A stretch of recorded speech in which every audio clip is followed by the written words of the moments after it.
अस्सलाम वालेकुम, good morning, सुबह good morning everybody, welcome to Geo Pakistan. अब आप ये देखते होंगे कि मैंने क्यों ये टिश्यू से अपनी चाय और अपना पानी ढका हुआ, क्योंकि यहाँ पे हेयर स्प्रे की एक बारिश हो रही होती है सुबह सुबह, इसलिए मैं नहीं चाहता कि वो जो मुज़र सेहत केमिकल्स हैं वो मेरी कॉफ़ी और मेरे पानी में जाएं। Oh, you were talking to me? Ji ji, I was talking to you। खैर, हमारे पास आज के शो में बहुत कुछ है आपसे शेयर करने के लिए, जैसा कि अमरीकी अफवाज का इनखला जनाब फाइनली मुकम्मल हो गया है और तालिबान ने इस खुशी में जश्न मनाया, हवाई फायरिंग भी की। अब काबुल में हतमी मराहिल में दाखिल होगी हुकूमत साजी का सारा मामला, उस बारे में भी हम अपडेट लेंगे। वो लोग जो अभी भी अवाम अफगानिस्तान से निकलना चाहते हैं, उनके लिए क्या पॉसिबिलिटीज़ हैं, क्या मुमकिनात हैं, उस पर भी हम रोशनी डालेंगे। इस पे भी हम रोशनी डालेंगे, बल्कि जितना फाइंड आउट कर सकते हैं करेंगे कि जो लोग वहाँ से निकलना चाहते थे, क्या उनको वो इन्वायरमेंट प्रोवाइड अब की जाएगी कि वो निकलना ना चाहें। तो होता तो यही है ना कि अब तालिबान अगर आ रहे हैं, जितने कॉन्फिडेंस से वो कह रहे हैं कि जी हम हुकूमत साजी करेंगे, हम मुल्क को चलाएंगे, तो वो भी यही चाहेंगे कि लोग जो ख़ास तौर पर जो पढ़े लिखे, जो कि मुल्क को आगे लेके जा सकते हैं, असूलन तो उनको चाहिए कि वो ना जाएं। और अब तालिबान को भी ये they need to make sure कि अब जितने निकल गए, अब जो बाकी हैं उनको ये नहीं कि ज़बरदस्ती हम रखें, लेकिन उनको इंसेंटिव्स दें कि वो चॉइस दी जाएगी। We should not speculate, हम अपने कॉरेस्पॉन्डेंट से पूछेंगे, लेकिन अफगानिस्तान की सूरत हाल से हम आपको हर रोज़ ही अपडेट करते हैं।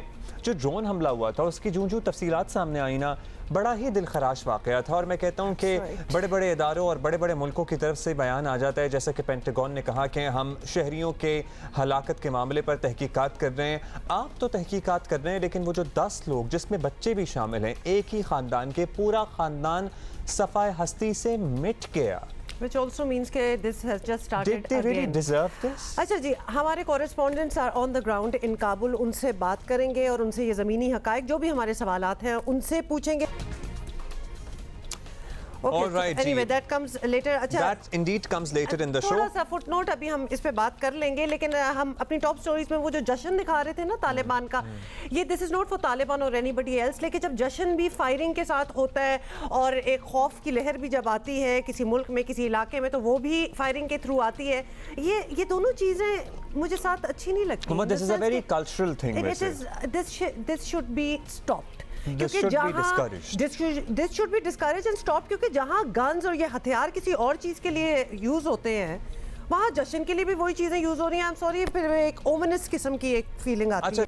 ये वो फायरिंग है जिसकी अभी हम बात कर रहे थे। आपको बताएं कि तर्जुमान तालिबान ज़बीउल्लाह मुजाहिद ने कहा कि अफ़गानिस्तान ने मुकम्मल आज़ादी हासिल कर ली। काबुल में अमरीकी फ़ौज के इनखला पर खुशी में फायरिंग हो रही है, अवाम परेशान ना हो। तालिबान के सीनियर रहनुमा अनीस हक्कानी सोशल मीडिया पर अपने पैगाम में कहा कि तालिबान ने तारीख रकम कर दी, अफ़गानिस्तान पर अमरीका और नेटो का 20 साल का कब्ज़ा ख़त्म हो गया। अमरीकी सेंट्रल कमांड के कमांडर जनरल केनेथ मैकेंजी ने ब्रीफिंग में कहा है कि काबुल से आखिरी परवाज़ में अमरीकी सफ़ीर रॉस विल्सन और अमरीकी कमांडर जनरल क्रिस डोनाह्यू आए 6000 से ज़ायद अमरीकियों को अफ़गानिस्तान से निकाला गया।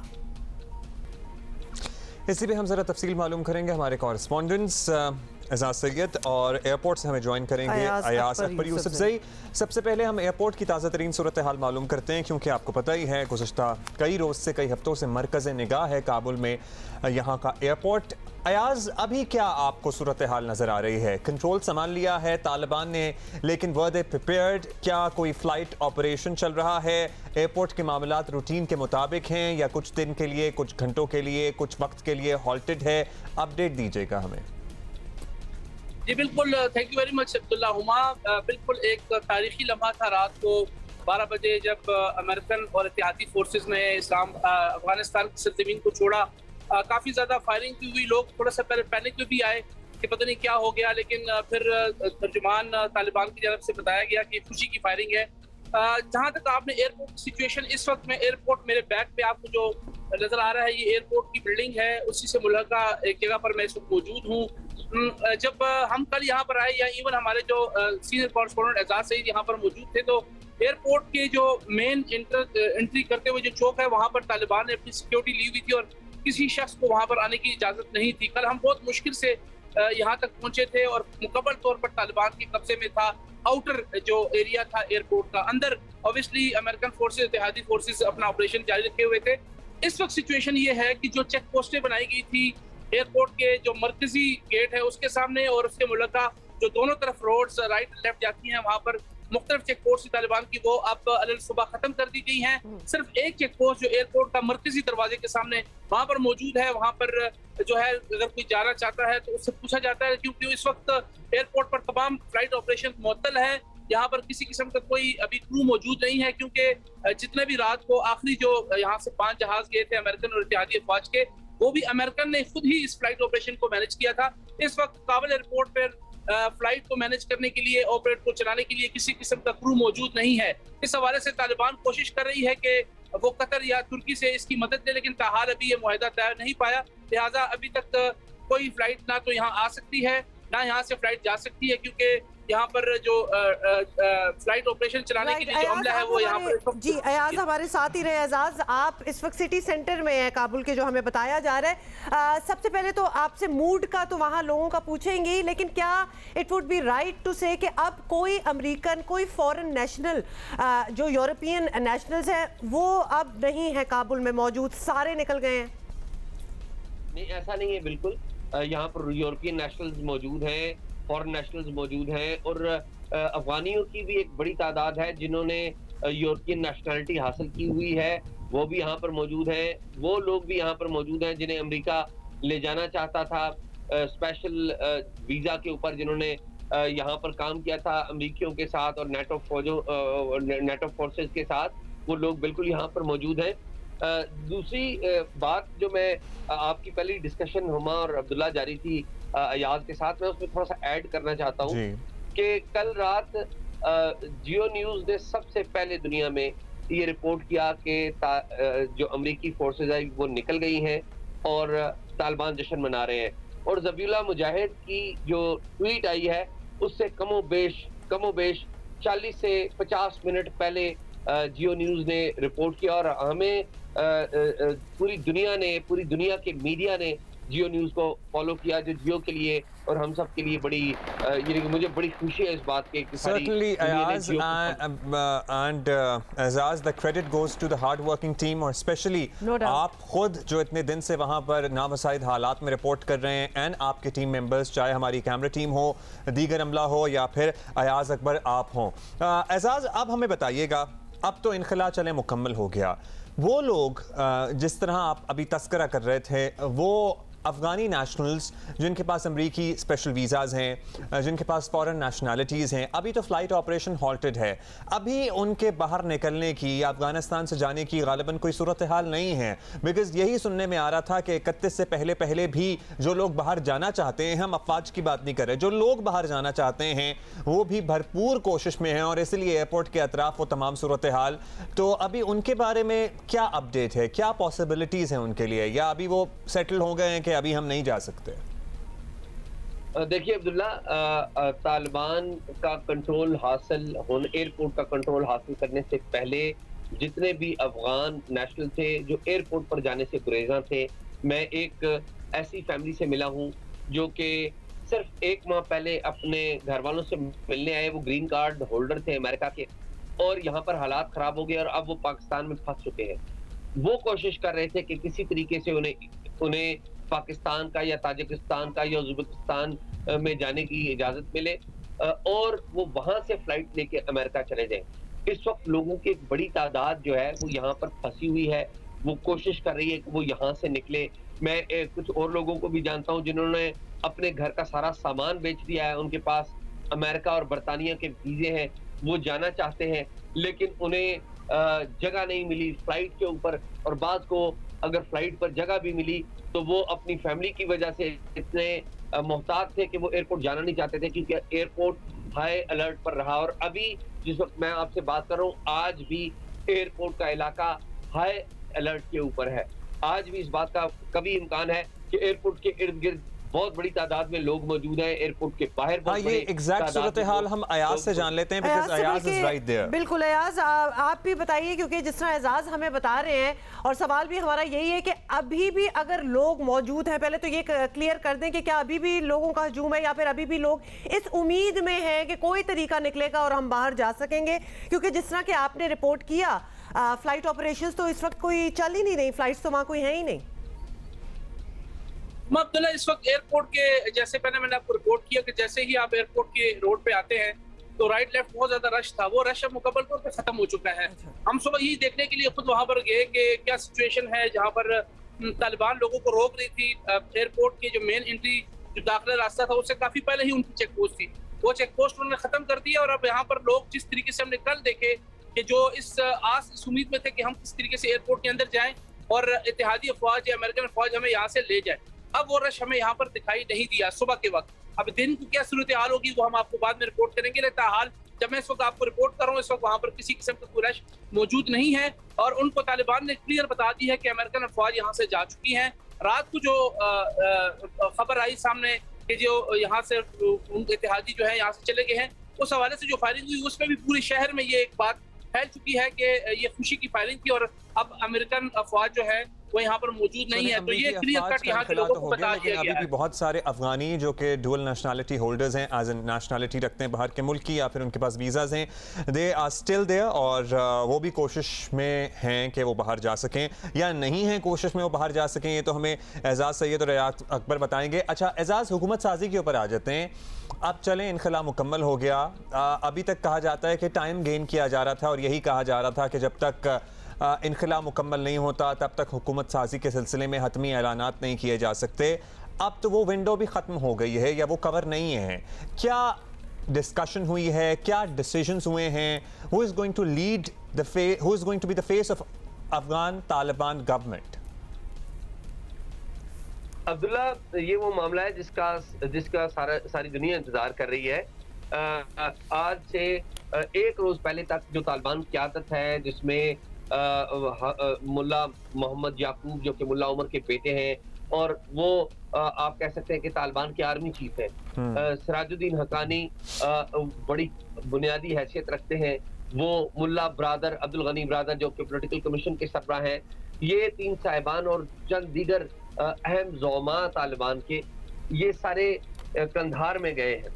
और कंधार ही वो जगह है जहां पर जो बड़े फैसले हैं हुकूमत साजी के वो वहां पर हो रहे हैं, क्योंकि बताया ये जा रहा है कि जो तालिबान के अमीरुल मोमिनीन है वो कंधार के नवा में है। और अभी तक अब्दुल्ला तालिबान के जो अमीरुल मोमिनीन है वो मंजरे आम पर नहीं आए। अच्छा, हमने सोशल मीडिया पे कुछ तस्वीरें गर्दिश कर रही थी और ये चेमागोइयां थी या अफवाहें थी कि जनाब ये लेटेस्ट है उनकी तस्वीर, अब पता नहीं कितनी सदाकत है उसमें। अभी तक तालिबान के अमीरुल मुजाहिदीन सामने, अमीरुल मोमिनीन जो है वो सामने नहीं आए, ये मैं आपको जिम्मेदारी से कह सकता हूँ।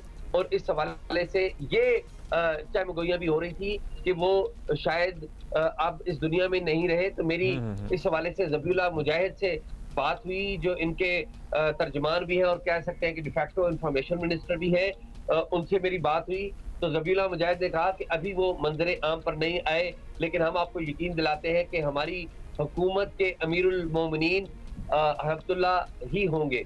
तो हफ्तुल्ला अखुंज़ादा के बारे में ये ज़बीउल्लाह मुजाहिद ने मुझे खुद बताया कि वो इनके अमीरुल मोमिनीन होंगे, अपेरेंटली वो इनके सरबराह होंगे। वज़ीर आज़म कौन होगा या और कोई चेहरा कौन होगा, ये मामला अभी तालिबान अपने ये कार्ड्स अभी तालिबान नहीं दिखा रहे। लेकिन एक खबर हमें अब्दुल्ला जरूर पता चली है कि 12 रुकनी एक कौंसल बनाई जा रही है तालिबान की, तालिबान हुकूमत के अंदर।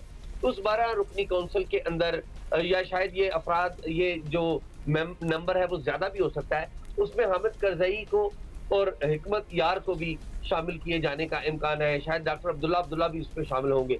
लेकिन एक बड़ी तादाद वहां पर भी तालिबान ज़ौमा की होगी और तालिबान ज़ौमा इस बात की कोशिश कर रहे हैं कि वो और लोगों को भी, यानी कि वो अनासर जो तालिबान नहीं है, उज़्बेक हो गए, ताजिक हो गए, हज़ारा हो गए, साथ ही साथ पंजशेर से कुछ हो गए, उनको भी शामिल करें। एक और बात अब्दुल्ला, जो कल रात की डेवलपमेंट है, जो नाजरीन को जानना बहुत बहुत जरूरी है, वो ये है कि कल जब अमेरिकन फोर्सेज यहाँ से निकली तो उससे थोड़ी देर पहले तालिबान की तरफ से बदख्शां और इंदराब की अतराफ से, दो अतराफ से एक लिमिटेड कार्रवाई का आगाज भी कर दिया गया है पंजशीर के इलाके में। और पंजशीर का इलाका वो है जो पूरे अफगानिस्तान में अगर कोई एक इलाका जहां पर मज़ामत की आवाज आ रही थी वो पंजशीर का इलाका था, जहां पर अहमद शाह मसूद के बेटे अहमद मसूद और उनके साथ अमरुल्लाह साले और दीगर लोग मौजूद थे। जी, तो अभी वहां पे फिर हमने तालिबान से बात की, तो तालिबान के तर्जमान ने तो किसी किस्म की तरदीद भी नहीं की और तस्दीक भी नहीं, कहा कि हमारे अभी मोबाइल नेटवर्क काम नहीं कर रहे हैं, तो बाद में हम आपको बताएंगे। लेकिन हमें तालिबान के दीगर कमांडर्स ने बताया जो वहां पर मौके पर लड़ रहे थे, उनमें से कुछ ने बताया इम्पोर्टेंट खबर है आप जो कह रहे हैं कि पंजशीर में एक लिमिटेड सतह पे कार्रवाई का आगाज कर दिया गया है, वहीं से रेजिस्टेंस की कुछ आवाज भी आ रही थी। बहुत शुक्रिया, take care of yourselves. Ayaz बिल्कुल जी, टेक केयर ऑफ योरसेल्व्स, क्योंकि अभी भी हमें बड़ी अनसर्टेनिटी है कि उधर क्या सिचुएशन है काबुल में। ऑल्दो हमारे कॉरेस्पॉन्डेंट्स उधर बता रहे हैं कि सो फार अगर एयरपोर्ट वगैरह के एरियाज देखें तो अमन है। आपको ये भी बता दें कि अमेरिकी सदर जो बाइडन जो हैं वो कंप्लीट अपने एग्जिट फ्रॉम अफगानिस्तान के बाद आज अमेरिकी कौम से ख़िताब करेंगे और पाकिस्तानी टाइम के मुताबिक ये होगा रात के 10:30 बजे। तो बहुत कुछ जो उन्होंने वहाँ जो कहना है, जो बहुत से सवाल हमारे भी उठ रहे हैं आई गेस आज। अच्छा जी, इसी पे जरा तज्जिया लेते हैं सूरत हाल पर। हमारे साथ माहिर अफगान उमूर और सीनियर सहाफ़ी तज्जियाकार सलीम साफ़ी साहब मौजूद हैं। साफ़ी साहब शुक्रिया। साफ़ी साहब, अमेरिका अफगानिस्तान से निकल गया, अब अफगानिस्तान पर तालिबान की हुकूमत होगी, हतमी मराहिल में है मामलात। एजाज़ भी हमें अपडेट कर रहे थे। मौजूदा हालात देखते हुए इस नई हुकूमत के सामने सबसे बड़ा चैलेंज क्या नजर आता है आपको? तालिबान में एक गैर मरई तकसीम है, निज़ामी और फौजी लोगों का और दूसरा अस्करी लोगों का, तो सियासी लोगों का। तो एक तो उन सियासी चेहरों में और निज़ामी चेहरों में मुआफ़क़त लाना और उन सबको एक साथ हुकूमत में एकोमोडेट करना है। दूसरा सबसे बड़ा चैलेंज उनके सामने आलमी रिकग्निशन का होगा कि उनकी हुकूमत को रिकग्नाइज़ किया जाए। वो चूँकि अभी इंक्लूसिव गवर्नमेंट की जो बात चल रही थी मुझे वो मटेरियलाइज होता हुआ नज़र नहीं आ रहा है कि जिसमें ताजिक, उज़्बेक, हज़ारा ये सब कम्युनिटी और हामिद करज़ई जैसे लोग भी शामिल। उस सूरत में उनकी हुकूमत को रिकग्नाइज़ करना आलमी बरादरी के लिए मुश्किल होगा और जब वो रिकग्नाइज़ नहीं होंगे तो उस सूरत में अपनी मुल्क की मईशत को चलाना ये एक बहुत बड़ा चैलेंज होगा। और एक तीसरा बड़ा चैलेंज जो इमीडिएटली सर उठाएगा वो चीन, पाकिस्तान और सेंट्रल एशियन रियासतों और ईरान के अपने अपने मुतालबात और कंसर्न्स हैं जो वो अब तालिबान से कर रहे हैं और उन कंसर्न्स को दूर करना। मसलन चीन ETIM का ख़ात्मा चाहता है, रूस और सेंट्रल एशियन रियासतें वो इस्लामिक मूवमेंट ऑफ उज़्बेकिस्तान के ख़िलाफ़ कार्रवाई चाहते हैं, पाकिस्तान को TTP के हवाले से तवक्कुआत हैं और ईरान को अपनी हज़ारा और शिया कम्युनिटी के हवाले से तवक्कुआत हैं। तो इन चीज़ों, इन पड़ोसी ममालिक के तवक्कुआत पे पूरा उतरना ये भी मेरे ख्याल में एक बड़ा चैलेंज है तालिबान की हुकूमत के लिए। सो एक तो नहीं, मुताद्दिद चैलेंजेस जो है वो साफ़ी साहब ने गिनवा दिए, बड़े खदशात हैं और अनसर्टेनिटी है। साफ़ी साहब, अब रिसेंटली अब जो हम देख रहे हैं जो सूरत हाल बन रही है, इसमें एक बार फिर एक दिहाई पहले वाले अमरीकी ड्रोन हमलों का सिलसिला जो है वो शुरू होता नज़र आ रहा है। हमने कल भी देखा है एक ड्रोन हमला हुआ है जिसमें कहा तो यही जा रहा था कि आईसिस के जो लीडर हैं, one of the leaders, suicide bombers, he is inside, लेके पता ये चला कि एक वो अफगान फैमिली थी। तो आपसे हमने ये पूछना है, क्या तालिबान इस सिलसिले में बिल्कुल वाज़ेह हैं कि उनकी इस मुतालिक यानी ड्रोन हमलों के मुतालिक क्या पॉलिसी है या अभी कुछ नहीं कहा जा सकता? फ्यूचर में एक तो अगर तो तालिबान की हुकूमत अमरीकी इंटरेस्ट का ख्याल नहीं रखती तो फिर उस सूरत में अमेरिका का रवैया एक जैसा होगा, और अगर तालिबान उस सिलसिले में अमेरिका के इंटरेस्ट को ख्याल रखते हैं या फिर वो अमेरिका मुखालिफ जो चीन जैसे ममालिक हैं या रूस जैसे ममालिक उनकी तरफ झुकाव नहीं करते तो उस सूरत में अमेरिका का रवैया दूसरा होगा। लेकिन ये बात वाज़ेह है कि अमरीकियों के पास अफ़गानिस्तान में फ़िज़ाई कार्रवाई का ऑप्शन हस्ब साबिक मौजूद रहेगा, क्योंकि हम देख रहे हैं कि गल्फ़ में उनके 22 के करीब फ़ौजी अड्डे हैं। वो B-52 जैसे तैयारे भी इस्तेमाल कर सकते हैं और ड्रोन का भी हस्ब साबिक वो इस्तेमाल कर सकते हैं। तो वो अल-कायदा की आड़ लेकर और या दाइश की आड़ लेकर इस तरह की कार्रवाइयाँ अमरीकी फ्यूचर में भी कर सकते हैं। अच्छा साफ़ी साहब, अब तालिबान का पूरा कंट्रोल आ जाने के बाद पाकिस्तान की वही तवक्को होगी कि अफगान तालिबान और हुकूमत TTP को कंट्रोल में रखे। अभी आपने पहले सवाल के जवाब में इन सारे खदशात का जिक्र भी किया था जो हमसाया ममालिक को हैं, तो क्या पाकिस्तान को ये उम्मीद रखनी चाहिए या मुमकिना हालात के लिए ख़ुद को तैयार रखना चाहिए? देखें, जहाँ तक इस बात का ताल्लुक है या ये तवक्कुआत हैं कि अफ़गान तालिबान उठकर TTP के ख़िलाफ़ बंदूक उठाएंगे या ताकत का इस्तेमाल करेंगे, मुझे इसका कोई इम्कान नज़र नहीं आता। हाँ, अलबत्ता अगर पाकिस्तानी हुकूमत TTP के साथ रिकन्सिलिएशन का कोई मेकनिज़म बनाती है तो उस सूरत में अफ़गान तालिबान पाकिस्तान के साथ मदद कर सकते हैं। बहुत शुक्रिया साफ़ी साहब। शुक्रिया साफ़ी साहब ने एक एनालिसिस दी है at the ground, on the ground reality इस वक्त एज वी स्पीक काबुल में क्या है। बट सवाल ये भी है कि वो लोग जिन्होंने हमारे बच्चों का खून बहाया है और हमारी मसाजिद, हमारे मज़ारात, हमारे गलियों बाज़ारों में धमाके किए हैं, क्या उनके साथ कोई रिकन्सिलिएशन होनी भी चाहिए या नहीं होनी चाहिए? नहीं, तो ये तो एक साफ़ी साहब की एक अपनी एनालिसिस वो दे रहे थे। क्या होगा क्या नहीं होगा, that remains to be seen. Cricket की बात करेंगे। पाकिस्तान न्यूजीलैंड सीरीज के लिए अच्छी खबर ये है कि तमाशाइयों को स्टेडियम जाने की इजाज़त होगी फाइनली, वरना ये पता है बहुत ही डेड एक्सपीरियंस होना स्टार्ट हो गया है और ख़ास तौर पे मुझे लगता है कि इन लोगों को भी आदत होती है, कोई फीडबैक फ्रॉम द क्राउड मिलनी चाहिए क्रिकेटर्स को। तो this is changing now. New Zealand के खिलाफ सीरीज और वर्ल्ड T20 के लिए पाकिस्तान टीम का ऐलान 6 सितंबर को किया जाएगा और ICC T20 वर्ल्ड कप जो है वो 17 अक्टूबर से शुरू होगा। ये आपको हम अपडेट्स भी बता रहे हैं। इस मेगा इवेंट से पहले पाकिस्तान टीम न्यूजीलैंड और इंग्लैंड के खिलाफ मजमूई तौर पर 7 T20 मैचेस खेलेगी और साथ ही आपको बताएं कि ज़राए के मुताबिक PCB सिलेक्शन कमेटी इन दिनों सीरीज़ में उन्हें खिलाड़ियों को आजमाने की जो वर्ल्ड कप खेलेंगे उनको आजमाया जा रहा है और पाक न्यूजीलैंड क्रिकेट बेसिकली उनको भी नजर रखी जाएगी 17 सितंबर को। जो प्रोबेबिलिटीज हैं वर्ल्ड कप जिनसे खिलाना है उनको बेसिकली इस सीरीज में आजमाया जाएगा। 5 T20 मैचेस हैं। डेट्स हम आपको बता दें ताकि आप अपने स्केड्यूल में जरा लिख लें। 25, 26, 29 सितंबर यानी कि अब अगले महीने की आज 31 है ना, सितंबर की 25, 26, 29 तारीख और यकम और 3 अक्टूबर को कज़ाफ़ी स्टेडियम में ये 5 T20 मैचेस होंगे। पांचों ही कज़ाफ़ी में होंगे वैसे। हाँ, तो लाहौर के लिए तो बड़ा ही फन टाइम्स आर बिगिनिंग और आपको पता है कि वो मौसम भी हाँ, और जो 3 वनडे है ना वो पिंडी में खेले जाएंगे। So the matches are going to be in Pindi and Lahore. Did we get it right that nothing in Karachi या फिर did nothing in Karachi? Nothing in Karachi. ये कैसा स्केड्यूल है? अच्छा जी, कुछ कराची एक मामला जिसके बारे में अभी हम आगे बढ़ेंगे। एक मामला जिसके बारे में जब ये वाकया हुआ था, जब ये सानहाई था, जिस तरह ये वाकया हुआ था, जियो न्यूज़, जियो पाकिस्तान मुसलसल आवाम को सबको अपडेट रखता रहा और उसके बाद बड़ी खुशी हुई कि जनाब जिस शख्स ने, जिस सफ़ाक कातिल ने आसमा रानी का कत्ल किया था वो अपने मंतकी अंजाम को पहुंच जाएगा।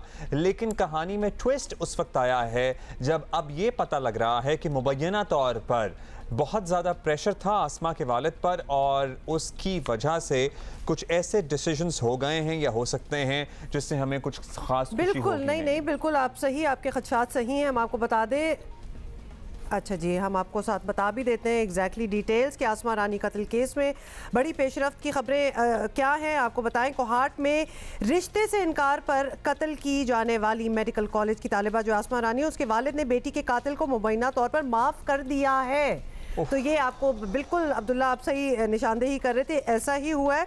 मुजाहिदुल आफरीदी ने 28 जनवरी 2018 को रिश्ते से इनकार पर आसमा को कत्ल कर दिया था। थोड़ी सी बैकग्राउंड, आसमा के वालिद गुलाम दस्तगीर ने अपने पैगाम में सजाए मौत पाने वाले मुजरिम मुजाहिदुल आफरीदी को बगैर किसी मुआवजे के माफ़ करने का ऐलान किया है।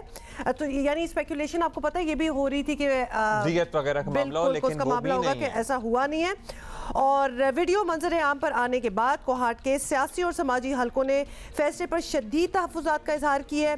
कानून नाफिज करने वाले इदारों को एतमाद में लिए बगैर जो है अदालत किसी भी किस्म का फैसला जो है वो तशवीशनाक है। तो अदालत needs to look into it कि किस तरह हो गया can we just remind you कि यहाँ जो अब तो जो कातिल था जिसको सजाए मौत हो चुकी थी, ही ऑल्सो रैन अवे, उसके लिए रेड वारंट जारी हुआ, उसको बाहर से पकड़ के वापस लाया गया इंटरपोल के थ्रू, और अब जाके ये हो रहा है। सो स्टेट मशीनरी भी इस्तेमाल हुई, इतना सब कुछ हुआ, और एंड में ये आई वंडर वैसे क्या प्रेशर्स होंगे, ये तो हम अपने कॉरेस्पॉन्डेंट यासिर शाह से ही पूछते हैं। यासिर, अस्मा रानी केस में मरकजी मुजरिम को सजाए मौत सुनाई जा चुकी, अब इत्तलात ये आ रही हैं कि मकतूला के अहले खाना ने माफ़ कर दिया है, तो सबसे पहले तो हमें कंफर्म कीजिए कि ऐसा हुआ है तो क्या वजूहात बनी, क्या डिटेल्स हैं? जी, ये बात अभी तक कंफर्म नहीं है कि मकतूला की वर्सा ने मुजाहिद अफरीदी को माफ़ कर दिया है। मेरी अस्मा रानी के जो बड़ा भाई है उससे मेरी बात हुई है, उनका कहना है कि अभी तक रजीना में ऐसी कोई बात नहीं हुई, मगर मुजाहिद अफरीदी के जो मशरान हैं वो उनके ख़ानदान के साथ राजीनामे के लिए मुसलसल रब्ते कर रहे हैं, मगर उनका फ़ैसला जो वही होगा जो मर्द कौम के मशरान को होगा। उनका ये भी कहना है कि 10-10 कत्लों के बाद भी राजीनामे हो जाते हैं। इस सिलसिले में उनका ये भी कहना था कि इस हफ्ते या अगले जो हफ्ता है उसमें क्वाड जो तबलीगी मरकज़ है इसमें इनका बड़ा ग्रैंड जरगा होने वाला है। अच्छा यासिर, ये भी बताइएगा कि अस्मा रानी के अहले खाना इस केस की इब्तदा से ही शिकायत करते रहे हैं कि उन पर बाअसर अफराद की जानिब से दबाव भी बहुत है, ये बातें होती रही हैं और तहफ़्फ़ुज़ का भी मसला है, तो क्या इसके बावजूद हम यही कहेंगे कि हालिया वीडियो या बयान बगैर किसी दबाव के आया है और खुद ही उन्होंने, आप कह रहे हैं उनके भाई ने कंफर्म किया अभी राजीनामा हुआ नहीं है, लेकिन तो फिर ये वीडियो पैगाम आ चुका है? जी बिल्कुल, मेरी अस्मा रानी के भाई इमरान से जब बात हुई तो उनका ये कहना है कि उन पर शुरू दिन से ही सियासी और बासर अफराद का जो है दबाव रहा है, मगर इसके बावजूद वो मुकदमा लड़ते रही हैं। बाद सोशल मीडिया और अखबारात ने राजीनामे की खबर उठाई है, मगर वो इसके मुतालिक कुछ नहीं जानते। कुछ मर्द कौम के जो मशरान उन्होंने भी वीडियो बयान जारी किया है, मगर उनका ये कहना है कि उन्होंने अभी तक राजीनामा नहीं किया है। इस सिलसिले में शायद कोहाट तबलीगी मरकज़ में एक ग्रैंड जरगा मुनक़िद हो जाए, मगर इसमें भी ये ज़रूरी नहीं कि राजीनामा हो जाए। उनका कहना है कि उन्होंने सब कुछ मर्द कौम के मशरान पर ये छोड़ा हुआ है कि वो क्या फ़ैसला करते हैं, राजीनामा करते हैं या नहीं करते, ये डिपेंड करते हैं मर्द कौम के जो मशरान हैं उन पर।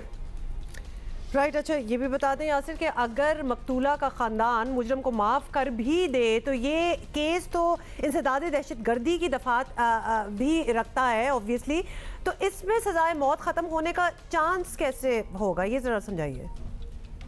तकरीबन 1.5 साल कबल मुजाहिद अफरीदी के जो मशरान हैं उनने सुप्रीम कोर्ट में दरख्वास्त दी थी कि ये रिश्ते का तनाज़ा था और इससे दहशतगर्दी या 7T की जो दफ़ात हैं वो ख़त्म कर दी जाएँ। तो मौजूद अदालत ने जो दहशतगर्द या 7T की जो दफ़ात हैं वो इस मुकदमे से खारिज कर दी थी। तो अब अगर राजीनामा हो जाता है तो हुकूमत ये केस आज खुद नहीं लड़ सकती और मुजाहिद अफरीदी जो है वो आज़ाद हो जाएगा। सो अगर राजीनामा हो जाता है तो स्टेट भी बिल्कुल उसको उसकी माफ़ीनामा जो होगा फिर वो इन दैट केस वो कबूल हो जाएगा और state can not have I have so much to say क्योंकि अदालत ने इंसदाद दहशतगर्दी की दफ़ात खत्म कर दी थी सुप्रीम कोर्ट में, इससे पहले वो दरखास्त दे चुके थे मुजाहिद अफरीदी के अहले खाना। ये रेड वारंट, इंटरपोल और ये सब कुछ करने की फिर वो चला ही गया था, तो जाने देते। पता है क्या होता है इसके जो असरात होते हैं ना साइकोलॉजिकल ऑन ओवरऑल सोसाइटी, ये इतने अच्छे नहीं होते बिकॉज दिन दिहाड़े इन ब्रॉड डे लाइट कोई इस तरह किसी लड़की को कत्ल कर दे और उस लड़की की वीडियो याद है आपको? बिल्कुल अच्छी, वो तो ऐसी रोंगटे खड़े कर देने वाली वीडियो थी कि जहां वो कुछ देर बाद चल बसी उसको यकीन था कि वो चली जाएगी इस दुनिया से, लेकिन वो जाने से पहले जो आखिरी चीज करना चाहती थी ना और कुछ नहीं किया, उसने ये बताया कि मुझ पे किसने हमला किया है। और उसके बावजूद ये 2-3 सालों में मतलब ये उसकी जजमेंट पास हो रही है कि उसको माफ कर दिया जाएगा। जजमेंट तो नहीं, मतलब है कि जाहिर है कि अपना असर और रसूख इस्तेमाल कर रहे हैं। The state should definitely play its role in this. हम तो इतना ही कह सकते हैं, आगे ऑब्वियसली जो होगा वो होगा।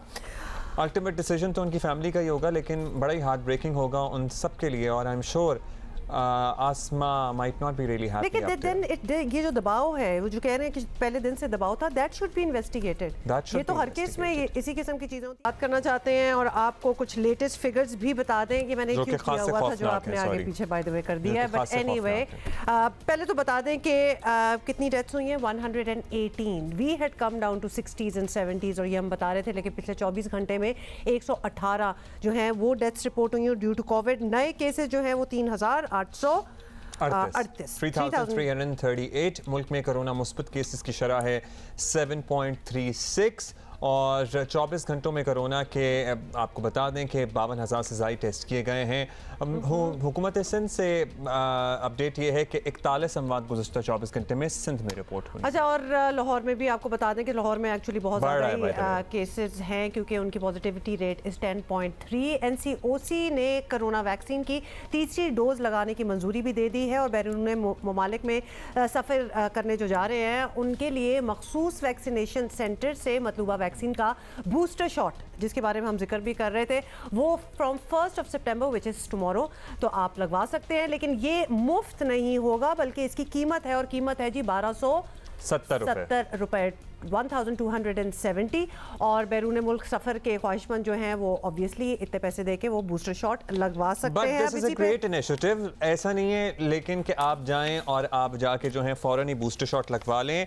कितना इंतज़ार करना पड़ेगा अपने 2 शॉट्स के बाद?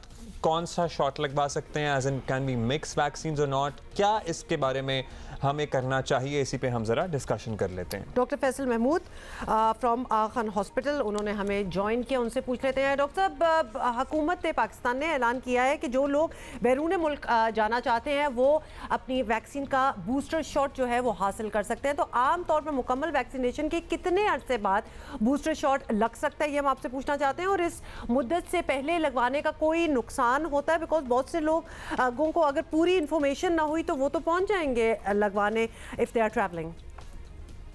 बैरून मुल्क जाने के लिए वैक्सीन का बूस्टर अब अलाउ कर दिया गया, मगर याद रखें कि ये जो अलाउ किया गया है ये एसेंशली जो आपकी रिक्वायरमेंट है उसको पूरा करने के लिए किया गया। तो एट दिस पॉइंट हम ये नहीं कहते कितने अरसे बाद आप ये वैक्सीन लगा सकते हैं। आप कभी भी लगा सकते हैं जब भी आपको बाहर जाना है।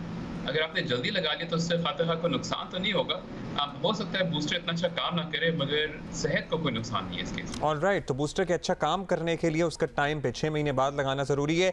डॉक्टर साहब, चाइनीज़ वैक्सीन्स भी अब बड़ी काबिल तारीफ़ हैं, पर्टिकुलरली डेल्टा वेरिएंट के बारे में बताया गया कि वो बड़ी एफिशिएंट हैं, लेकिन दुनिया के बहुत से ममालिक अभी भी फाइज़र, एस्ट्राज़ेनेका, मॉडर्ना वगैरह ही कबूल कर रहे हैं। तो क्या ओवरऑल WHO को दबाव डालना चाहिए इन ममालिक पे, मुख्तलिफ ममालिक पे, कि ये इनको करें कबूल?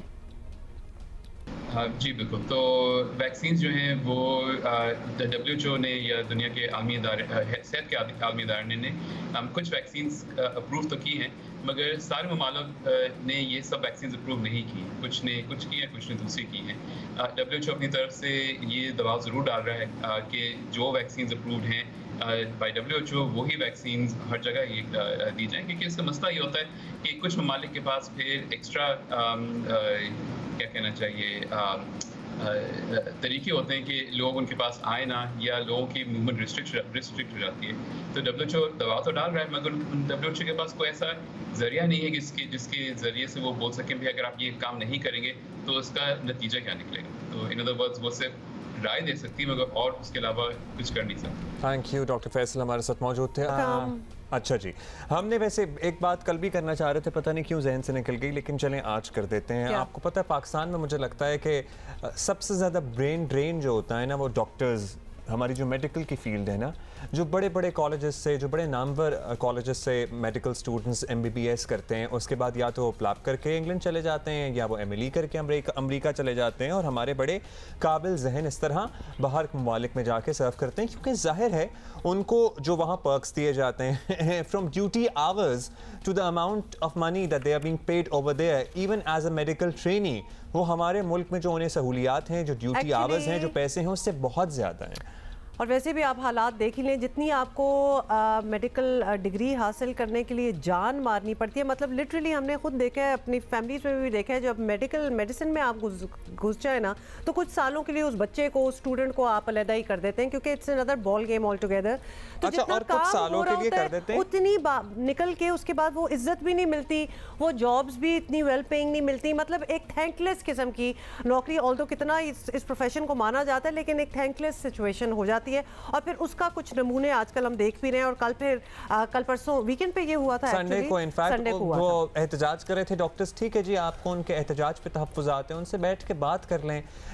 ये लिटरली वो बच्चे होते हैं जो पढ़ पढ़ के पागल हो जाते हैं। मैं बिल्कुल सही टर्म यूज कर रहा हूँ कि क्योंकि क्रेजी हो जाते हैं पढ़ पढ़ के, इतनी पढ़ाई करनी पड़ती है और उसके बावजूद भी वो सिलसिला खत्म नहीं होता। और एक बच्चे ने अगर सिर्फ MBBS किया है, जिसमें वैसे ही उसका दिमाग पिलपिला हो गया है, और उसके बाद हाउस जॉब के बाद उसको कहीं नौकरी मिल गई है, तो वो नौकरी इतनी वेल पेइंग नहीं होती जितनी उसने मेहनत की होती है। और उसके बाद पैसे तो छोड़ दें, ड्यूटी आवर्स बल्कि आवर्स तो आप कहीं होते ही नहीं है ना। You are called any time any moment. And कहना है जस्ट से ये पढ़ाई की आप बात करें और बच्चा बेचारा इंसान पागल हो चुका होता है इस चीज़ में, ये चीज़ रुकती नहीं है। बिकॉज मेडिकल ऐसा प्रोफेशन है जिसमें आप पढ़ते आपके रिफ्रेशर्स होते चले जाते हैं। और इसीलिए तो ऑब्वियसली आप मेडिसिन में इतनी तरक्की देते हैं। When you go with your element, जब आपको कोई बीमारी होती है आप जाते हैं, तो आप चाहते हैं कि लेटेस्ट जो बेहतरीन किस्म की दवाई, प्रोसीजर, सर्जरी, कुछ भी जो हो सकता है जो बेहतरीन और लेटेस्ट होगा वो आप अपने ऊपर चाहते हैं।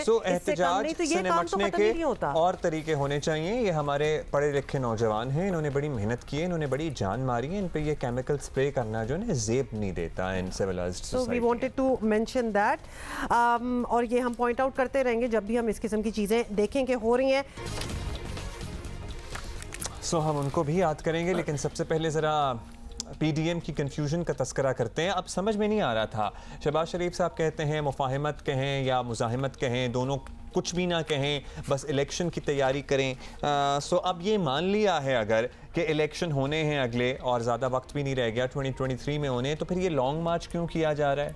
ये अपनी मेरा ख्याल है कि कैंपेनिंग ही आप समझ लें। लेकिन एक क्रेडिट ज़रूर देना चाहिए कि पीपल्स पार्टी के जाने के बावजूद कराची में लोग तो इकट्ठे किए थे। हाँ, लेकिन ये अनाउंसमेंट के ख़वातीन ना आए या ये जो बात थी कि ख़वातीन के ना आने की, वो मुझे थोड़ी सी अजीब व गरीब लगी थी। इनफैक्ट इसको पॉइंट आउट भी काफ़ी लोगों ने किया है।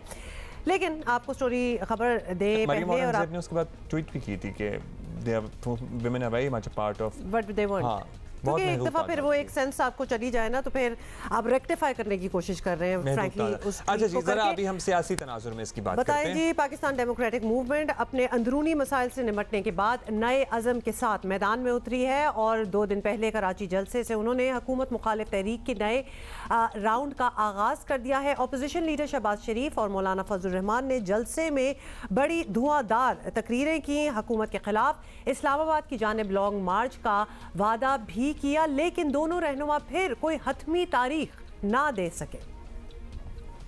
इंशाअल्लाह अज़ीज़, अब पाकिस्तान में सिर्फ जलसे नहीं होंगे, जलसे भी होंगे, रोड कारवान भी चलेंगे और इस्लामाबाद की तरफ मार्च भी होगा। हमें ये तय करना है कि इस महंगाई के तूफान को रोकने के लिए हमें अब अवामी रेला लेकर जाना होगा और इस्लामाबाद में इसको खसो खचाक की तरह बहाना होगा। और मौलाना फजल रहमान साहब कुरान करीम की तिलावत करते हुए लीड करेंगे और हम सब इनके साथ लाखों लोगों के साथ मिलकर महंगाई को दफन करने के लिए, इस झूठी और करप्ट हुकूमत को सियासी तौर पर दफन करने के लिए इंशाअल्लाह जाएंगे। हर चीज आसमान से बातें कर रही है, उसको क्या पता गरीब खानदान किस तौर जिंदगी बसर कर रहा है। आटा सस्ता हुआ, बिजली सस्ती हुई, गैस सस्ती हुई।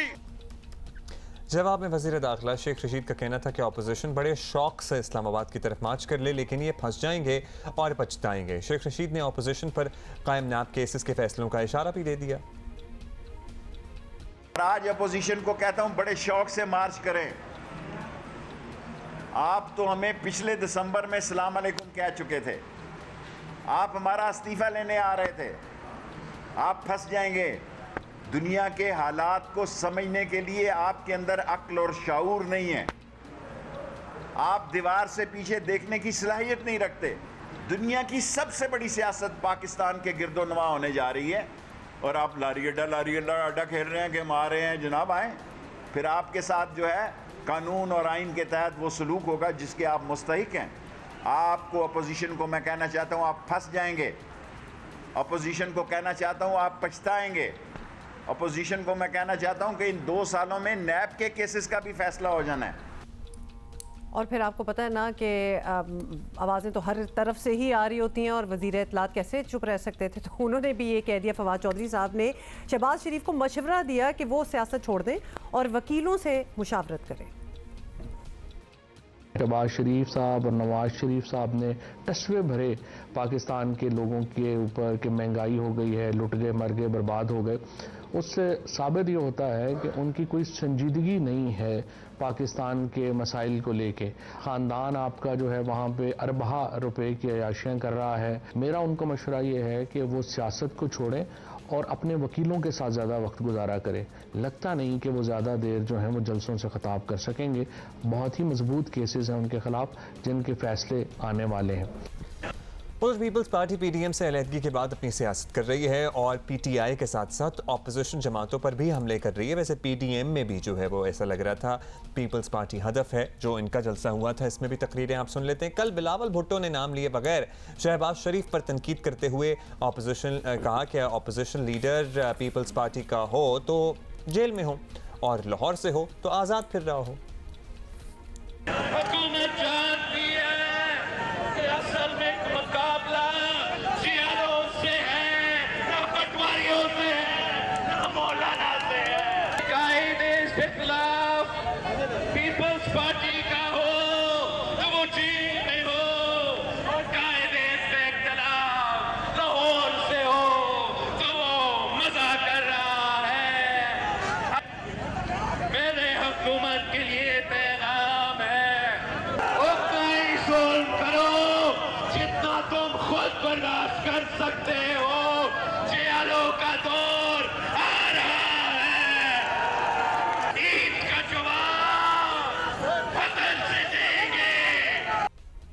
इसके बाद गरारे करते होंगे जाके, वैसे करने तो चाहिए या कोई ऐसी गोली रखनी चाहिए जिससे गले में वरम ना आए और आराम महसूस करें। सच बात तो ये हम सारे यही सोच रहे थे कि नहीं, क्योंकि वाकई उनकी आवाज़ मतलब मुझे दर्द हो रही थी ये देख के। And that goes for all of them when they are you know addressing the people. थोड़ा दर्द में ऐसा लग रहा था वो थोड़ा सा वैसे कम भी चीख के बात हो सकती है आई गेस। एक्चुअली वो थोड़ा सा भूल गए थे कि हाथ में माइक है और उनको चीखने की ज़रूरत नहीं है। But anyway forget everything. आपको बताएं कि इमरान खान साहब और उनकी हुकूमत बिलाशुबा पीडीएम का हदफ है, लेकिन पीपल्स पार्टी से भी उनकी शिकायत ज़्यादा मुख्तलिफ नहीं और सिंध हुकूमत की कारकर्दगी पर पीडीएम बारहा तनकीद करती रही है, लेकिन पीपल्स पार्टी को बराह रास्त निशाना बनाने से गुरेज कर रही है। लेकिन मुबसरीन का मानना है कि ये सूरत हाल इंतखाबात से पहले तब्दील हो सकती है और लेकिन फिलहाल हुकूमत के लिए कोई बड़ा सियासी खतरा दिखाई नहीं दे रहा। अच्छा जी, अपोजिशन की जमात मुस्लिम लीग नून का पहले मौक़िफ़ लेते हैं और रहनुमा एहसन इकबाल साहब हमारे साथ मौजूद हैं। बहुत शुक्रिया एहसन साहब। एहसन साहब, पीडीएम ने अपने अंदरूनी फड्डे निपटाने के बाद जलसों का नया सीजन लॉन्च कर दिया है। कराची में मैदान तो अच्छा सजाया था आप लोगों ने। जलसों का नया सीजन? हाँ, तो ये कोई नेटफ्लिक्स पे? अच्छा, एहसन इकबाल साहब के अब जलसों के ऐलान के बाद हमने देखा कि इस्लामाबाद लॉन्ग मार्च का भी ऐलान हो गया, लेकिन फिर वही बात कि कोई डेडलाइन नहीं है, कोई डेट नहीं है, बगैर टाइम फ्रेम के, बगैर टाइम टेबल के ये तहरीक कैसे आगे बढ़ेगी और कैसे ऐसे आवाम संजीदा लेंगे? देखिए, पीडीएम ने एक अवामी राब्ता मुहिम का आगाज किया है और जमहूरियत के अंदर पब्लिक ओपिनियन मोबिलाइजेशन के जरिए ही आगे बढ़ा जाता है। इससे पहले जो हमने राब्ता अवाम मुहिम शुरू की थी उसके नतीजे में आपने देखा कि पै दर पे हुकूमत को तमाम ज़िमनी इंतखाबात में शिकस्त हुई और पीडीएम के जो उम्मीदवार थे, मुस्लिम लीग नून के जो उम्मीदवार थे, उनको कामयाबियाँ हासिल हुई। इसमें कुछ तातुल पैदा हुआ क्योंकि पाकिस्तान पीपल्स पार्टी मार्च के महीने में हमसे अलहदा हो गई थी।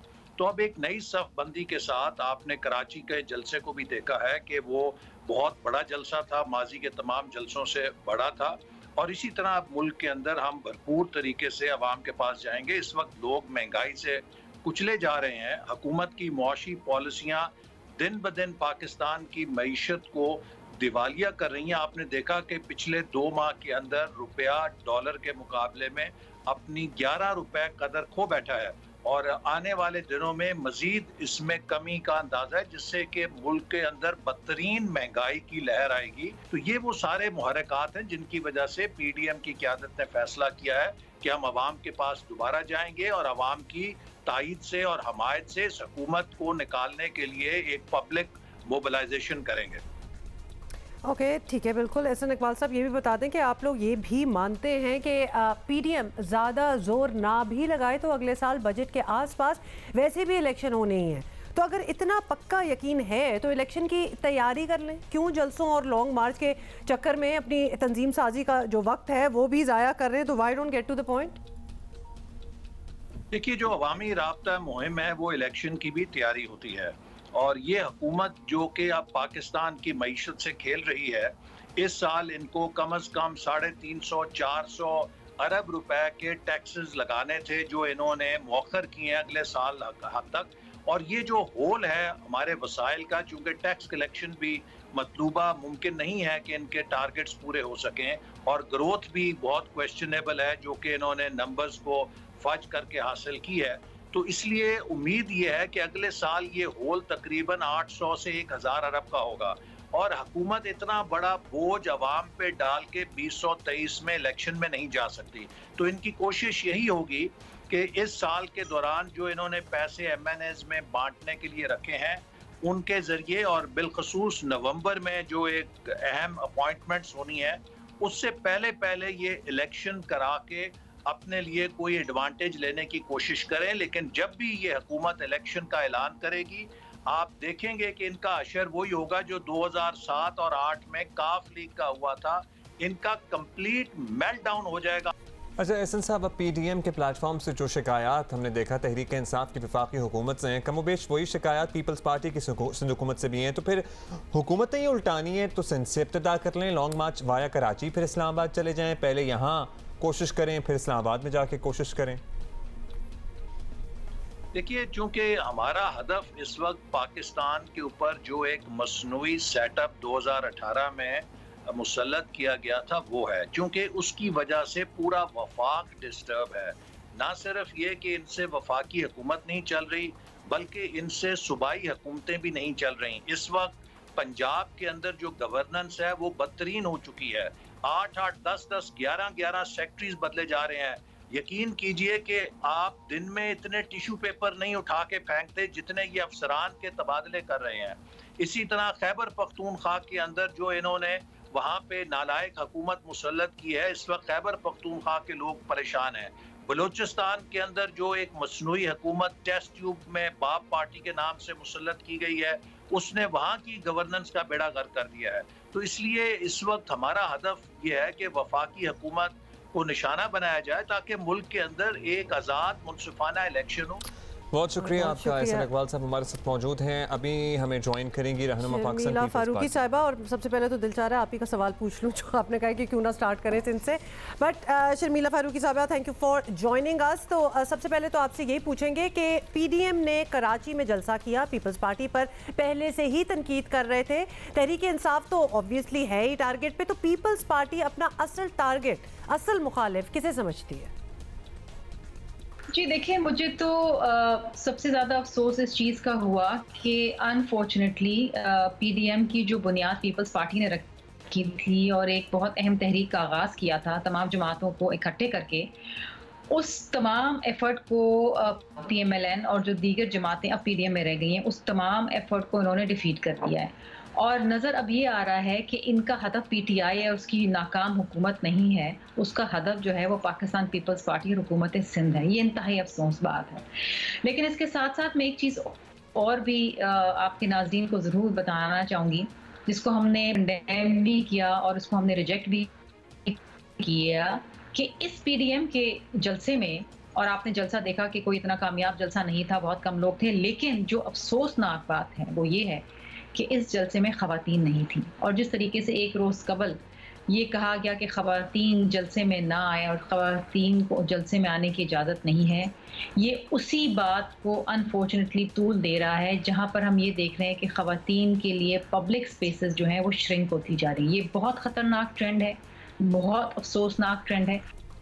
बहुत ही मुख्तसर तादाद थी ऑल दो, और सर्टनली इस बारे में तो कंट्रोवर्सी बनी। लेकिन शर्मिला साहिबा, हम ज़रा सियासी मामलात पर तस्करा करें तो आप पर तनकीद करने वाले बुनियाद ये बनाते हैं कि सिंध में हालात पड़े बुरे हैं और डेवलपमेंट का नामो निशान नहीं है, और सिर्फ सियासी ही नहीं, आम ख्याल भी, एक परसेप्शन भी यही है कि सिंध हुकूमत की गवर्नेंस अच्छी नहीं है, पब्लिक ओपिनियन यही है। तो अगर आप लोगों ने काम किए तो कोई क्यों नहीं मान रहा? क्या यहाँ बुज़दार साहब की तरह दिखाने का मसला है, परफॉर्मेंस शो नहीं हो पा रही? ये परफॉर्मेंस है ही नहीं। वैसे तो आजकल मुर्तज़ा बहाब साहब लेन भी मार्किंग कराते हैं तो उस पर एक ट्वीट करके 6-7 तस्वीरें लगा देते हैं।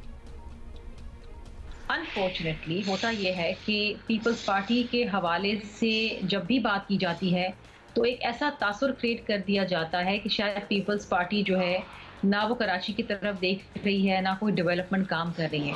हालांकि अगर आप पूरे सिंध के ऊपर नज़र डालें तो सबसे अच्छे अस्पताल इस वक्त हुकूमत सिंध के पास हैं। तालीम के हवाले से आप देखें कि तो जिस तरीके से तालीम के हवाले से सिंध में काम हो रहा है किसी और सूबे के अंदर नहीं हो रहा।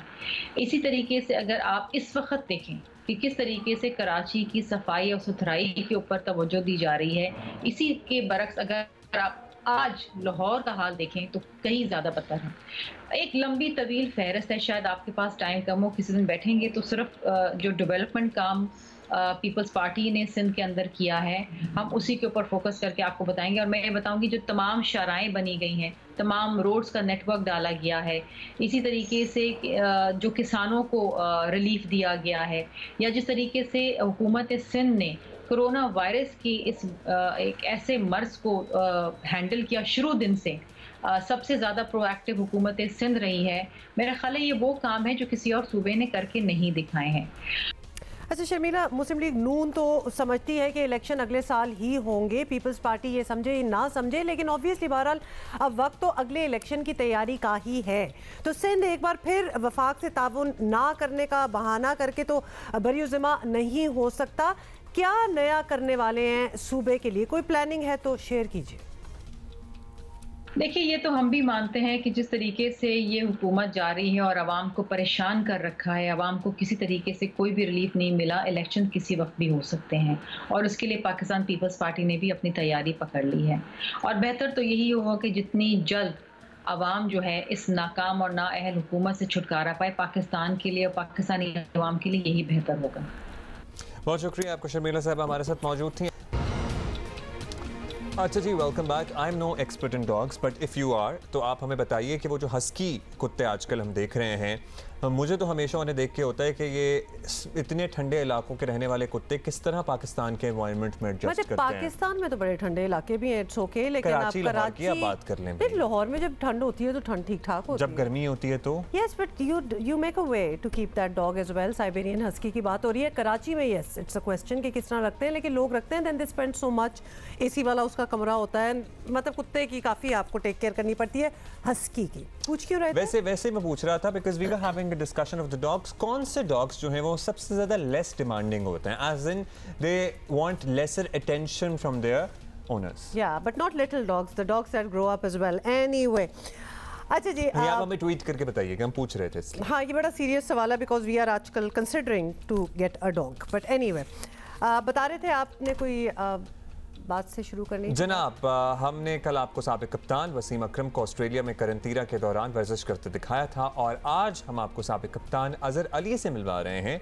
अजहर अली इंग्लैंड में काउंटी एक्शन से पहले किचन में कुछ कर रहे हैं, गालिबन एक्शन करते देख रहे हैं हम उनको। He's cooking, of course. और अजहर अली वेस्ट इंडीज़ के खिलाफ टेस्ट सीरीज़ के बाद समरसेट काउंटी की नुमाइंदगी के लिए इंग्लैंड पहुंचे हैं, जहां वो इस वक्त क्वारंटीन में हैं और वक्त गुजारना आपको पता है क्वारंटीन में मुश्किल होता है, और उन्होंने खाना पकाना भी शुरू कर दिया। वैसे हमने सरफराज की भी एक किचन ग्लव्स पहने हुए तस्वीर देखी थी सोशल मीडिया पे, जिस पे उनके साथी क्रिकेटर्स जो है ना वो कह रहे थे कि जनाब वो चाहे अगली दफ़ा ज़रा सरफराज के हाथ की ट्राई करना चाहते हैं। खैर अज़हर अली की बात करें हम तो इस सरगर्मी में उन्होंने अपने फैंस को भी शामिल कर लिया। So he went live while he was doing something in the kitchen और something in the kitchen नहीं, he is trying to cook। हालांकि डेफिनेटली देख के हमें लग ही रहा है कि कोई कुकिंग स्किल्स खास शायद होंगी नहीं, लेकिन did he, मेरा ख्याल है कि फिर उनकी बेगम जो है उनको वो मशवरे भी साथ साथ दे रही होंगी बिकॉज,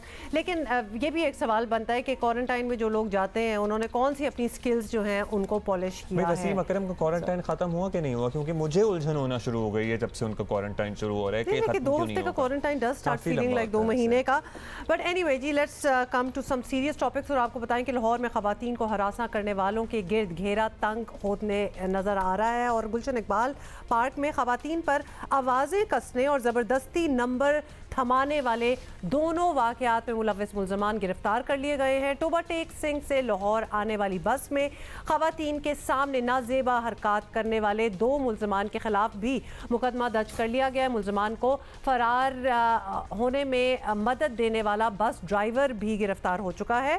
फरार होने वाले मुल्ज़मान की गिरफ्तारी के लिए छापे जारी हैं। ग्रेटर इकबाल पार्क से खातून से दस्तराजी करने वाले मजीद 3 मुल्ज़मान को शनाख्त परेड के लिए जेल भेज दिया गया है। खवातीन का तहफ़्फ़ुज़ यकीनी बनाने के लिए IG पंजाब ने सूबे भर के तमाम अजला में anti women harassment and violence cell कायम करने का भी हुक्म दिया है। ग्रेट इनिशिएटिव जराइम के खिलाफ खवातीन की कॉल्स पर 15 मिनट पर रिस्पॉन्स यकीनी बनाया जाएगा। बढ़ते जिनसी जराइम के खिलाफ पंजाब पुलिस मुतहर्रिक नजर आ रही है। अगर ये सिलसिला इसी तरह जारी रहता है तो खवातीन को हिरासत करने के वाक़यात में यकीनन कमी आएगी, एक डिटरेंस क्रिएट होगी। DIG इन्वेस्टिगेशन लाहौर शारिक जमाल हमारे साथ मौजूद हैं, उनसे पूछते हैं कि अभी जो इनिशिएटिव्स लिए जा रहे हैं दे सीम वेरी इनकरेजिंग, आगे के क्या प्लान? अच्छा शारिक जमाल साहब, 2-4 दिन से नज़र आ रहा है कि लड़कियों को परेशान करने वालों और उन्हें पीछा करके हरासा करने वालों के खिलाफ जो है लाहौर में बड़ी कार्रवाइयाँ हो रही हैं, विच इज़ रियली गुड। तो क्या ये एक बाकायदा क्रैकडाउन ऑपरेशन किया जा रहा है या फिर चूंकि अभी एकदम से बहुत से केसेस सामने आ गए हैं तो उनको टैकल किया जा रहा है? इसकी बैकग्राउंड है जी, बिल्कुल दुरुस्त है। इस सिलसिले में पुलिस की जीरो टॉलरेंस की पॉलिसी है। जो भी इस किस्म की हरकत में मुलव्विस होगा उसके खिलाफ भरपूर बर वक्त और मौसर कानूनी कार्रवाई की जाएगी। अच्छा शारिक साहब, एक अच्छी बात है कि इस तरह के लफंगों पर हाथ डाला जा रहा है और ख़वातीन को महफूज बनाने की कोशिश की जा रही है, लेकिन पब्लिक मकामात पर, ट्रांसपोर्ट वाली जगहों पर, हर जगह पर तो पुलिस वाला नहीं बिठा सकते आप। इसका मुस्तकिल हल क्या सोचा है? देखिए, इस सवाल का जवाब आसान भी है और मुश्किल भी। इस तरह के वाकयात की मुस्तकिल रोकथाम तो सोशल कलेक्टिव अकाउंटेबिलिटी से ही मुमकिन बनाई जा सकती है। जब तक माशरा खुद एहतसाबी के अमल को अपनी इज्तिमाई सोच यानी कलेक्टिव थिंकिंग का हिस्सा नहीं बनाएगा, इस तरह के अफसोसनाक वाकयात हमारे सामने आते रहेंगे। जुर्म का इर्तिकाब हो जाए तो रियासत और पुलिस मौजूद है, लेकिन जुर्म होने से पहले इसका सद्देबाब जाहिर है माशरा ही कर सकता है। अच्छा, इस पूरी मुहिम में मरकजी केस तो ग्रेटर इकबाल पार्क वाला ही है। जब तक उनमें से एक पकड़ा नहीं जाता और उसे सज़ा नहीं मिल जाती, बड़ी मिसाल नहीं बन सकती। तो इस केस की पेशरफ से आप मुतमईन हैं? सबसे पहले तो ये बता दें, आप समझते हैं कि बिल्कुल ठीक ट्रैक पर पुलिस चल रही है? जी बिल्कुल, हमने इस केस में तकरीबन 150 अफराद गिरफ्तार किए हैं। इस वक्त तफ्तीश जारी है। हमारी ये पूरी कोशिश है कि कानून और ज़ाब्ते के मुताबिक जिम्मेदारान को उनके अंजाम तक पहुंचाएं और हमारे लिए टेस्ट केस है और इंशाल्लाह हमें इसमें कामयाबी मिलेगी। बहुत शुक्रिया आपका शारिक साहब हमारे साथ मौजूद थे। पुलिस तो जो अपना काम कर रही है, डिटरेंस एक क्रिएट होगी, लेकिन ओवरऑल माशरा जब तक ठीक नहीं होगा तब तक इस तरह के वाक़यात की आप 100% रोकथाम यकीनी नहीं बना सकते। So we need a collective change in our behaviours. और ये भी बड़ी अजीबो गरीब बात है कि एवर सिंस हम जब बड़े बड़े केसेस सुनते हैं और then they are so big cases कि they make it to social media and our screens, और हम बात कर रहे होते हैं और while we are talking about them तो कुछ और हो रहा होता है साथ साथ। मतलब ये चीज़ें थम नहीं रही और मैं अक्सर मजबूर हो जाती हूँ सोचने पे कि क्या इन्होंने टीवी देखा था, क्या इनको पता है कि इस वक्त मुल्क की क्या फ़िज़ा है रिगार्डिंग दिस, और बेखबर हो के वो लगे होते हैं और एट्रोसिटीज़ करना, क्योंकि बाकी देखें कितने केसेस ऑलरेडी। और इसीलिए हम बात करते रहेंगे यहाँ पे और बारहा करते रहेंगे, क्योंकि जब तक हर एक के कानों में ये बात ना पड़ जाए कि अब ऐसे नहीं चलेगा तब तक हम ये बात करते रहेंगे। हाँ, इसलिए लड़कियों प्लीज़ डरना नहीं। हम दे रहे हैं princess of Wales, princess Diana को, जिनकी 24वीं बरसी है आज। लेडी डायना को उनकी खूबसूरत शख्सियत के साथ समाजी खिदमात की वजह से भी याद किया जाता था, और बल्कि अभी भी याद किया जाता है। प्रिंसेस डायना 1 जुलाई 1961 को पैदा हुई थी। 1981 को उनकी शादी प्रिंस चार्ल्स से हुई थी। लेडी डायना को उनकी खूबसूरती की वजह से शोहरत मिली, लेकिन दुनिया उन्हें उनके सोशल वर्क की वजह से भी जानती है। She was known to be obviously, एक होता है ना, आप जिस तरह एक किसी शहजादी, किसी प्रिंसेस को इमेजिन करते हैं, तो she turned out she was एक रियल लाइफ प्रिंसेस। आप समझ रहे हैं कि she had all the attributes of a princess and of course the soft heart as well. अच्छा जी, लेडी डायना और प्रिंस चार्ल्स में अगस्त 1996 में तलाक हो गई। They had a very disturbed marital. अब तो खैर सारों को सब कुछ ही पता है, thanks to all the movies that have come out. And Crown, अब वो उसी की बात कर रही हूं ना, वो क्राउन। और ठीक एक साल बाद 31 अगस्त 1997 को लेडी डायना का पेरिस में रोड एक्सीडेंट में इंतकाल हुआ, और उनकी आखिरी रसूमात में बरतानिया के शाही ख़ानदान के अलावा कई बैनुल-अक़वामी रहनुमाओं ने शिरकत की।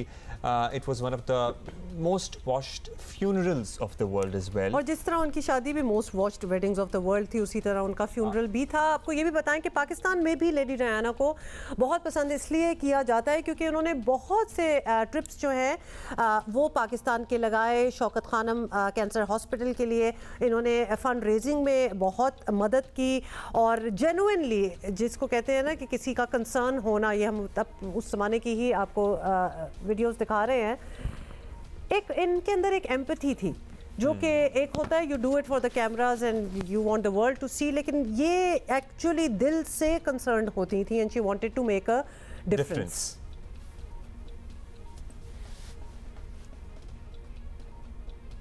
एक स्पेंसर मूवी भी आ रही है ना? स्पेंसर, बिल्कुल, मूवी भी आ रही है। अच्छा जी, एक दफ़ा आपको फिर से याद दिला दें कि कोविड के आज नंबर जो हमने आपको बताए हैं वो ज़रा बढ़ते ही चले जा रहे हैं। आज तो हम खुद भी ज़रा अलार्म्ड हुए, 118 अमवात इन द पास्ट 24 आवर्स, और फिर न्यू फिगर्स भी आपको पता है।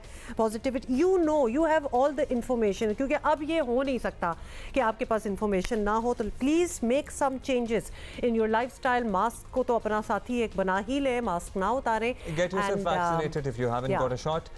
प्लीज़ लगवाइए, मुफ्ती का है, आप इससे फ़ायदा उठाइए, अपने आप में ये मुदाफ़ियाती क़ुव्वत पैदा कीजिए।